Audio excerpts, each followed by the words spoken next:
Alright, so in this project we're going to build a scroll animation, which is pretty simple. We can most likely do this all in one video. However, it's very useful. You might see these websites where you start scrolling and parts of the site, images or sections of the website start to come in. So I just created these content blocks, and you can see there's 3 to begin with.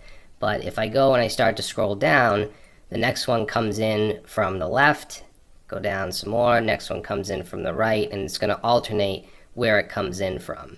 So we're going to use CSS transitions to have it come in smoothly. We're going to use JavaScript to basically tell where the trigger point is for the next box to come in. And then we're going to add a specific class to show it.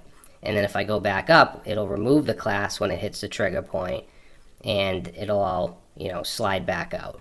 Alright, so I think it's really useful. You can use this in a lot of different UIs and different websites. So that's it. Let's get into it.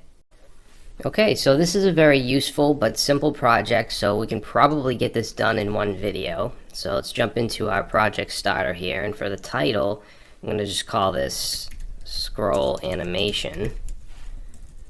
And we're going to go down here into the body, and all we really need is a bunch of boxes, which would ultimately contain your website content. We're not going to waste time creating content. We're just going to have a bunch of boxes and then apply the animation to them. I am just going to put an H1 here and say scroll to see the animation, and then under that we'll have a class of box, and I'm just going to put an H2 with the word content. We'll just copy this down. We'll have a bunch of these. Okay. Now, ultimately, like I said, these would be cards or just sections of your website, whatever it is that you want to bring in with that slide in animation.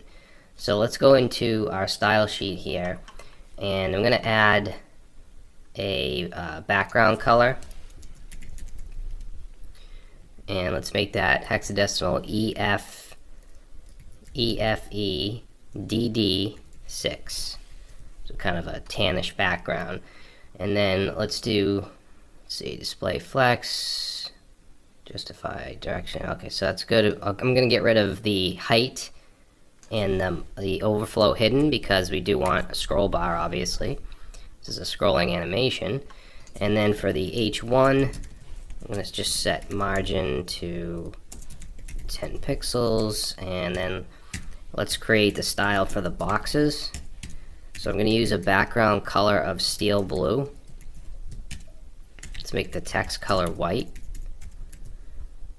And I'm going to display flex because I just want to align the H2 that's inside to the center, both horizontally and vertically. So display flex, align items, center, and justify content center. And let's set a width of 400 pixels on the box, and let's do a height of 200 pixels. Okay, we want to separate them out, so let's do a margin of 10 pixels, and let's do a border radius. So border radius will do 10 pixels, and let's add a little box shadow. Obviously this stuff isn't needed, but I just want to make it look decent. So we'll do 2 pixels and 4 pixels for the offsets, 5 pixels for the blur, RGBA for the color, which is going to be 000, 0.3 for the alpha value. And then for the animation, we're going to use the transform property with translate X, because that's what we want to do, is move these along the X axis. So initially, let's set box, the class of box, transform, and we want to set the translate translate X, which is horizontal. It's the X axis. Oops, I forgot my semicolon up here. And I'm going to set this to 2. So 0 is the default. If I set it to 0, there's no change. If I set it to, let's say, 100 pixels and save, you can see it gets moved over 100 pixels. Gets moved over to the right. So what I'm going to do is set this to 200%, which is going to move it way off the screen to the right. And then what's going to happen is if we have the class of show, so let's say box with the class of show, then we're going to set the transform and translate Y. translate x to 0, which is the default. So if I go over here and I apply a class of show to this first one, it's going to show because it's in its regular position. The rest of them are still 200% over here. And then what we'll do is we'll have a transition so that when that class gets added, it transitions in smoothly from over here. All right, so we want to add a transition on the transform property. We'll do a 0.4 second duration with an ease effect. Okay, now the way it is now, if we add the JavaScript and we add the scroll functionality and they come in, they're all going to come in from this side. I actually want every other one to come in from different sides. So what we can do is right here, let's take our box class and let's use nth of type, which is a pseudo selector, and we can select all of the even elements, all the even boxes. Okay, so basically, every other one.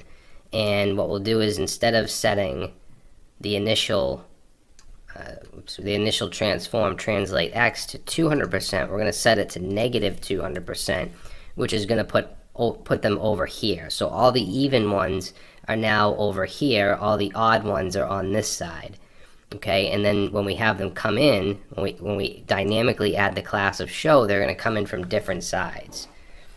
All right, and we have to also figure out when we want them to come in as we scroll.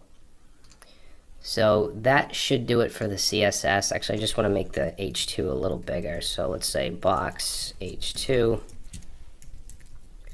Set the font size to 45 pixels. And then we'll jump into our JavaScript.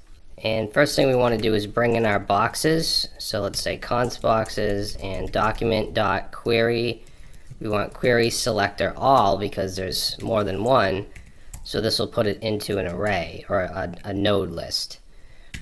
And then we want to fire off an event when we scroll. So on the window, we're going to add an event listener of scroll. And when that happens, we'll have a function called check boxes, because we want to check the positioning of each box. And a box could be anything. It could be any section of your website or an image or whatever. So we're going to have this function check boxes, and we need to figure out where is the trigger point. Where do we want, when we're scrolling down, where do we want them to start to come in? So we're going to be using window.innerHeight. In fact, we can just console log that so you can see. And we're going to run checkboxes to begin with anyways right here. So I'll go ahead and run that, and then if I open this up, you'll see 888 is the window height, not counting the console. If I move this console up and I reload, now the height is 406. So we're getting the inner height, and we want the trigger point, so basically where we want, it's a scroll in, we're going to want that to be a little less than the inner height. And we can't just use a fixed number because the height could be, different at any point. So what we're going to do is divide this by 5 and then multiply it by 4. So now let me just reload this. So you can see the height here is 666. If I save that now, this equation here gives us 532. All right, so that's going to be our trigger point. So I'm actually going to put this into a variable. We'll call it trigger bottom. So where in the window do we want it to trigger?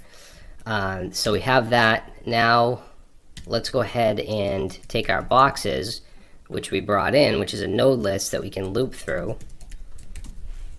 And we'll say for each box, for each box, let's get the top of the box.